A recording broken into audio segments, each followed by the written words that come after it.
Assalamualaikum warahmatullahi wabarakatuh. Welcome back to Topan Asfi Channel. Ragam budaya dan perjuangan orang-orang terdahulu memang sangat menarik untuk kita bahas. Pada kesempatan kali ini, kita akan membahas seorang raja yang berkuasa di tanah Pasundan, Jawa Barat. Sebuah konten requestan sahabat kami di komunitas Al-Amin Family, Om Pienser. Beliau adalah seorang penggiat yang aktif memajukan para pemuda Jawa Barat di dunia kepramukaan. Ya, Prabu Siliwangi yang melegenda. Seperti apa kehidupan serta kesaktian yang mengiringi perjalanan hidup beliau? Mari sama-sama kita telusuri. Stay here, this is Topan Asfi Story.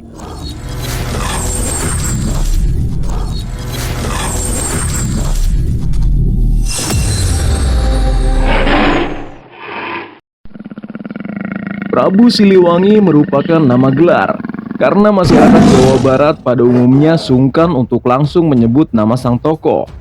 Prabu Siliwangi kecil bernama Pangeran Pamanah Rasa. Dia lahir di Keraton Surawises Kawali, Kabupaten Ciamis sekitar tahun 1411 dan wafat pada akhir Desember 1521 di Pakuan atau Kota Bogor sekarang.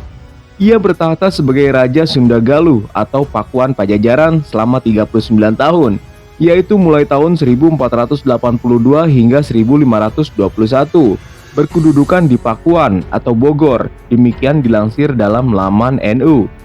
Situs batu tulis di Kota Bogor merupakan bukti sejarah yang menceritakan tentang era Prabu Siliwangi dalam memimpin Pajajaran. Situs ini dibuat oleh Prabu Surawisesa, putra mahkota yang melanjutkan tahta setelah wafatnya Prabu Siliwangi. Situs tersebut dibuat pada akhir bulan Desember 1533 Masehi sebagai peringatan 12 tahun setelah wafatnya Prabu Siliwangi. Prabu Siliwangi tercatat sebagai raja yang adil dan bijaksana. Masa kepemimpinannya dikenal sebagai era keemasan Pajajaran. Rakyat Pajajaran hidup makmur, damai, dan sejahtera. Wilayah Pajajaran membentang dari Pegunungan Dieng di Wonosobo, Jawa Tengah, seluruh Jawa Barat, Selat Sunda, hingga sebagian Lampung. Dari aspek ekonomi, simbol utama kebesaran Pajajaran terletak di Pelabuhan Niaga Sunda Kelapa atau Jakarta sekarang, yang merupakan pusat perniagaan terbesar dan tersibuk di seluruh Nusantara saat itu. Sunda Kelapa menjadi lalu lintas perdagangan dan jalur migrasi bangsa-bangsa asing ke Pulau Jawa.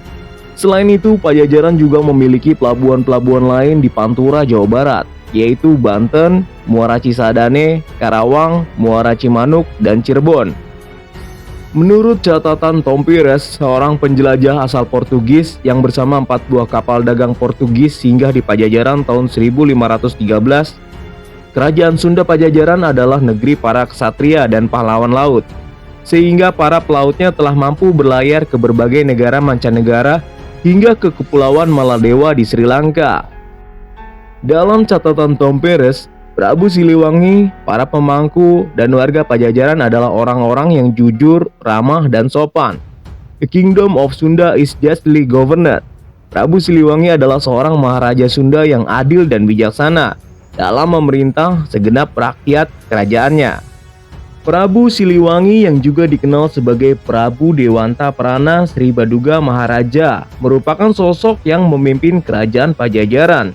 Prabu Siliwangi memimpin kerajaan Pajajaran yang mencorak Hindu pada rentang tahun 1482 sampai 1521 Masehi. Nama Prabu Siliwangi menjadi terkenal karena bisa membawa kerajaan Pajajaran mencapai puncak kejayaannya. Siapa sebenarnya sosok Prabu Siliwangi yang akhirnya terungkap dari berbagai catatan sejarah? Prabu Siliwangi memiliki nama asli Jaya Dewanta dan lahir pada tahun 1401 di Kawali Galuh atau sekarang merupakan daerah Ciamis. Ia juga dikenal dengan nama Prabu Dewanta Prana Sri Baduga Maharaja yang tercatat pada beberapa prasasti yang pernah ditemukan. Ayah Prabu Siliwangi bernama Prabu Dewa Niskala yang merupakan cucu dari Raja Niskala Wastu Kencana, pemimpin kerajaan Sunda Galuh pada tahun 1348 sampai 1475 Masehi. Sebutan Prabu Siliwangi sendiri berasal dari kata silih dan wangi, yaitu gelar turun-temurun yang diberikan kepada beberapa pemimpin karena menjadi pengganti yang bisa membawa harum nama kerajaan Pajajaran. Gelar Siliwangi juga pernah disematkan kepada Niskala Wastu Kencana, kakek Sri Baduga Maharaja. Namun seiring perjalanan waktu, gelar Prabu Siliwangi memang lebih melekat kepada Sri Baduga Maharaja.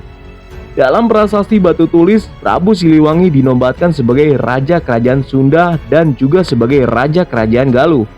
Kerajaan Sunda Galuh inilah yang kemudian dikenal saat ini dengan nama Kerajaan Pajajaran yang berada di bawah kekuasaan Prabu Siliwangi. Masa kejayaan Prabu Siliwangi terjadi saat ia memegang pemerintahan di Kerajaan Pajajaran. Di bawah kepemimpinannya, Kerajaan Pajajaran selalu dalam keadaan teratur dan tentram. Hal ini karena kebijakan Prabu Siliwangi yang menuruti wasiat sang kakek untuk membebaskan penduduk Pajajaran dari 4 macam pajak. Ia juga dikenal sebagai pemimpin yang memegang teguh kesetaraan dalam kehidupan sosial. Dalam hal pembangunan, Prabu Siliwangi juga memperkuat kerajaannya di berbagai bidang. Pada sebuah naskah Portugis, Kerajaan Pajajaran disebut memiliki 100.000 prajurit dengan 40 ekor pasukan gajah. Ia juga membangun parit pertahanan, memperkuat angkatan perang, menyusun formasi perang, walaupun angkatan laut cenderung lemah. Mengutip laman Kemendikbud, dalam babat Pajajaran, Prabu Siliwangi disebut memiliki 151 istri. Salah satu istrinya adalah Nyi Ambet Kasih, putri dari pamannya yang bernama Ki Gendeng Sidang Kasih. Selain itu, ia juga memperistri Nyai Subang Larang dan dikaruniai 3 orang anak. Anak pertamanya bernama Raden Walasungsang atau Pangeran Cakrabuana, Nyimas Rara Santang, dan Raden Kian Santang. Nyimas Rara Santang adalah Ibu Syarif Hidayatullah atau Sunan Gunung Jati. Sementara Raden Kian Santang terkenal karena menyebarkan agama Islam di tanah Sunda. Ada sebuah cerita yang menyangkut pautkan sosok Prabu Siliwangi dengan seekor harimau putih atau macan putih. Cerita ini erat dengan kejadian pertempuran Prabu Siliwangi dengan anak kandungnya Raden Kian Santang yang mengajaknya masuk ke dalam agama Islam. Karena menolak ajakan tersebut, terjadilah pertempuran yang membuat pasukan Raden Siliwangi terdesak. Di tengah suasana tersebut, Prabu Siliwangi dikisahkan melakukan moksa atau berubah menjadi macan putih, sementara pengikutnya berubah menjadi macan sancang. Walau kurangnya manuskrip yang mendukung hal ini sebagai bagian dari sejarah, namun kisahnya masih terjaga sebagai mitos yang terus diceritakan hingga saat ini. Prabu Siliwangi atau Sri Baduga Maharaja selepas dilantik menjadi raja seluruh tanah Sunda tidak mau berdiam diri. Sebab pada saat ia berkuasa, peta kekuatan politik sudah berubah. Di timur Pajajaran telah bangkit Kesultanan Demak yang meruntuhkan dominasi Majapahit. Sementara di barat Pajajaran, Portugis menancapkan kuasanya dengan menaklukkan kerajaan-kerajaan di Sumatera dan Semenanjung Malaya.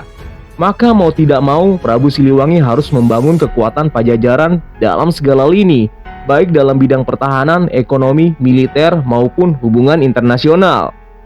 Pembangunan Pajajaran di bawah pemerintahan Prabu Siliwangi memang tanpa celah.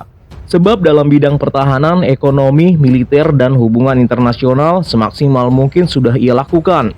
Hal tersebut dilakukannya guna memperkokoh keperkasaan Pajajaran di Nusantara.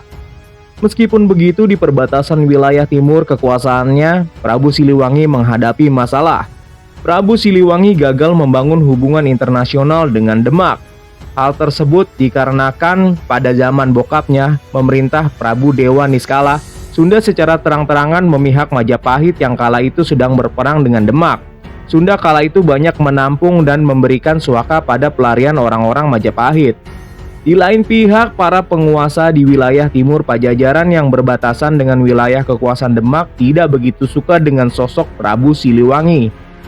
Kerajaan Japura, ini masuk wilayah Cirebon bagian timur, masih mempunyai dendam terhadap Prabu Siliwangi, mengingat Prabu Amuk Marugul selaku raja di kerajaan itu dahulu pernah berkonflik dengan Prabu Siliwangi soal perebutan cewek favorit, yaitu Nyai Subang Larang. Tidak berbeda dengan Japura, Cirebon pun demikian. Pangeran Walasungsang meskipun anak Prabu Siliwangi, ia tidak begitu suka pada kebijakan politik ayahnya. Karena itulah, meski seorang putra mahkota, ia memilih mendirikan Kesultanan Cirebon bersama keponakannya Syarif Hidayatullah atau Sunan Gunung Jati. Japura dan Cirebon adalah dua kerajaan bawahan Pajajaran yang mengawali kerjasama dengan Demak untuk menentang Pajajaran. Masih banyak hal menarik yang bisa kita bahas dari pemerintahan Prabu Siliwangi dan juga keturunannya. Meskipun di wilayah bagian timur kekuasaannya, khususnya wilayah pesisir Cirebon dan Japura, Prabu Siliwangi kehilangan marwahnya, ia tetap menjadi Raja Agung bagi sebagian besar rakyat Sunda. Keperkasaan Pajajaran dalam bidang ekonomi dan militer tidak serta-merta digunakan habis-habisan untuk menghukum Cirebon dan Japura yang telah membangkang. Karena mungkin Prabu Siliwangi sadar bahwa Japura dan Cirebon berbuat demikian akibat karma dari perbuatan masa lalunya. Demikianlah perjalanan Prabu Siliwangi dalam memimpin Pajajaran. Semoga dapat kita ambil pelajaran dari kisah tersebut dan dapat menambah wawasan Anda semua. Terima kasih atas perhatiannya. Mohon maaf atas segala kesalahan baik yang disengaja maupun yang tidak disengaja. Terima kasih atas perhatiannya. Akhirul kalam. Wassalamualaikum warahmatullahi wabarakatuh.